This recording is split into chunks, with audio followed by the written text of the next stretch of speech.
জামায়াত ইসলামের কাছে ধর্ম নিরাপদ নয়। প্রমাণ দেখেন, জামায়াত নেতা সেলিম বলেছিলেন যে লা ইলাহা ইল্লাল্লাহ জিতবে এবার দাঁড়িপাল্লা। জামায়াত নেতা শিশির মনি বলেছিলেন যে রোজা আর পূজা মুদ্রার এপিঠ ওপিঠ। জামায়াত নেতা শাহরিয়ার বলেছিলেন দাঁড়িপাল্লায় ভোট না দিলে পরকালে কি জবাব দিবেন। এই যে কথাবার্তা, ধর্মকে ব্যবহার করে মানুষকে একটা দিকে ধাবিত করা, মিথ্যা প্রয়োগ করে, এটা থেকে প্রমাণ হয় যে জামায়াত ইসলামের কাছে ধর্ম নিরাপদ নয়।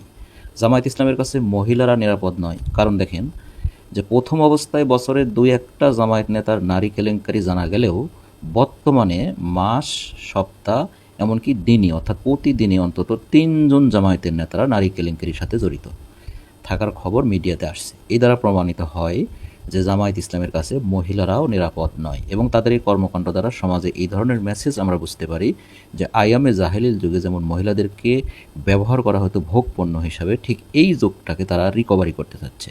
সুতরাং তারা মহিলাদের জন্য একেবারে নিরাপদ নয়। জামায়াত ইসলামের কাছে দেশ নিরাপদ নয়। তা প্রমাণ 1971 সালে প্রমাণ করেছে যে দেশটাকে পাকিস্তানের হাতেই নিরাপদ, অর্থাৎ তারা যে ভূখণ্ডে অবস্থান করে সেই ভূখণ্ডের বিরোধিতা করাটাই পুরাতন একটা স্বভাব। সুতরাং তাদের কাছে অবশ্যই দেশ নিরাপদ নয়। জামায়াত ইসলামের কাছে মানুষের বিশ্বাস এবং আমানত নিরাপদ নয়। কারণ এর প্রমাণটা দেখেন যে তারা সারা জীবন তাদের নেতাকর্মী এবং সমর্থকদেরকে বলেছে যে আমরা আল্লাহর আইন চাই এবং সৎ লোকের শাসন চাই, কিন্তু নির্বাচন পূর্ববর্তী সময়ে এসে জামায়াতের পক্ষ থেকে ঘোষণা করা হচ্ছে যে আমরা ক্ষমতা গেলেও শরিয়া আইন চালু করব না।